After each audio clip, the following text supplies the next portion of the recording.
Krisp login problem.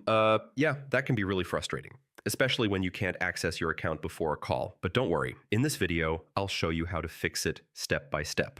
All right, first, double check your email and password. I mean, even a small typo can stop you from logging in properly.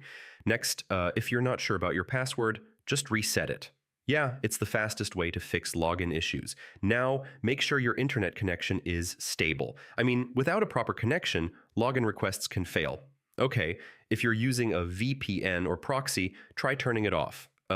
These can sometimes block access to your account. Next, clear your app cache or browser data. Yeah, corrupted files can cause login problems. Also, make sure Krisp is updated. I mean, older versions can have bugs that affect login. If available, try logging in using Google or another method. This can help bypass certain account issues. If it's still not working, reinstall Krisp. Yeah, this resets everything and fixes deeper problems. And finally, check if Krisp servers are down. Sometimes the issue isn't on your side at all.